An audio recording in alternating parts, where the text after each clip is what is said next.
वेङ्कटेशो वासुदेवः प्रद्युम्नोमितविक्रमः सङ्कर्षणो निरुद्धश्च शेषाद्रिपतिरेव च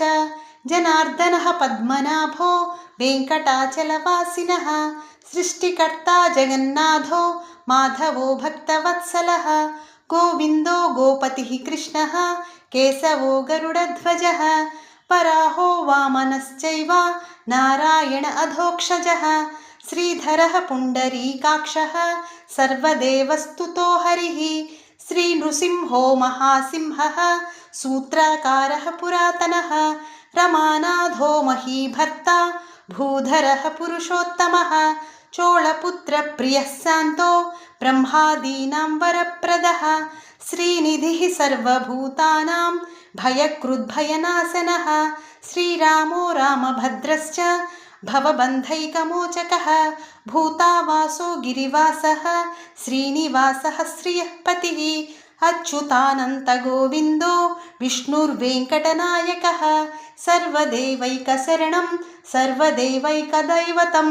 समस्तदेवकवचं सर्वदेवशिखामणिः इतीदं कीर्तितं यस्य विष्णोरमिततेजसः त्रिकाले यः पठेन्नित्यं पापं तस्य न विद्यते राजद्वारे पठेद्घोरे सङ्ग्रामे रिपुसङ्कटे भूतसर्पपिशाचादिभयं नास्ति कदाचन अपुत्रो लभते पुत्रान् निर्धनो धनवान् भवेत् रोगार्तो मुच्यते रोगाद्बद्धो मुच्येत बन्धनात् यद्यदिष्टतमं लोके तत्तत् प्राप्नोत्यसंशयः ऐश्वर्यं राजसम्मानं भुक्तिमुक्तिफलप्रदं विष्णोर्लोकैकसोपानं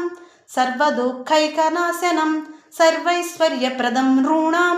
सर्वमङ्गलकारकं मायावी परमानन्दं त्यक्त्वा वैकुण्ठमुत्तमं स्वामी पुष्करिणीतीरे रमया सह मोदते कल्याणाद्भुतगात्राय कामितार्थप्रदायिने श्रीमद्वेङ्कटनाथाय श्रीनिवासाय ते नमः इति श्री ब्रह्माण्डपुराणे ब्रह्मनारदसंवादे वेङ्कटगिरिमाहात्म्ये श्रीवेङ्कटेशाष्टकं सम्पूर्णम्।